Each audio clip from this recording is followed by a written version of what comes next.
If motivation was enough, you wouldn't feel stuck, frustrated, and disappointed in yourself. And yet, most women are just told, you need to be more motivated. You need to find your own motivation. This advice is not just wrong. It's setting you up to fail. If you're a woman and you're juggling work, family, responsibility, emotional load, cognitive load, I want you to hear this. Life happens. Hormones, they fluctuate. Stress builds up, sleeps get interrupted, and emotion take place. And motivation? Motivation comes and goes. After 22 years in the preventative health sphere, I've supported women across emotional, cognitive, and physical health. And I have worked with women from all backgrounds, from CEOs to stay-at-home moms to healthcare providers to office workers, and regardless of their lifestyle, backgrounds, income, they all had one thing in common.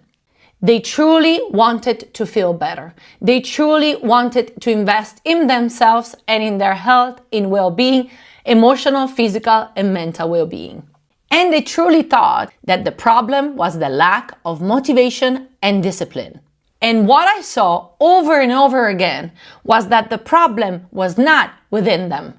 The problem is what they were taught about change. This is exactly how I teach motivation to my clients.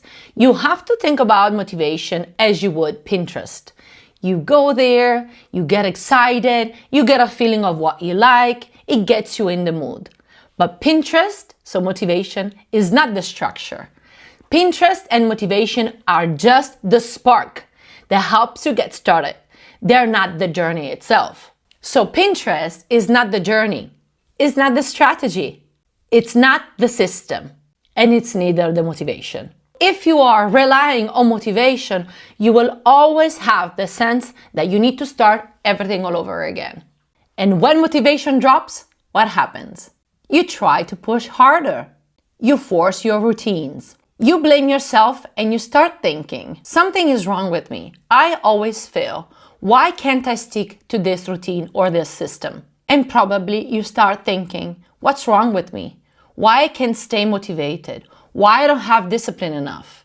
And you start blaming yourself. And this, over time, leads you to feel frustrated, burned out, and leads us to self-criticism.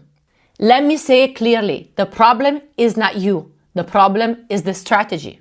So let's reframe it. Instead of saying, how can I stay more motivated? We need to ask ourselves, how do I create a structure that's gonna support me when motivation is low? Real life and real change is not about trends. It's not about willpower, and it's not about pressure.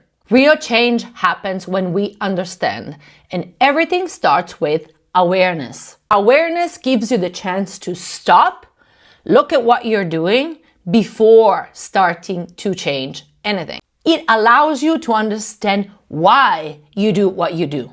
So instead of forcing habits to change, you try to understand why habits were formed in the first place. One big example I always give my clients to make them understand the concept of awareness is, let's say that when you're super stressed, frustrated, burned out, exhausted at the end of the day, you tend to consume a lot of sugar. Sugary drinks, maybe cookies or things like that, carbs in general. You have to stop and notice your emotional well-being before changing the pattern. So instead of saying to yourself, I need to stop eating a whole pack of cookies at night in front of the TV, you have to ask yourself, what was missing during the day that led me to search for a quick dopamine fix in the form of cookies late at night? So the real questions are, when does it happen? What am I trying to cope with?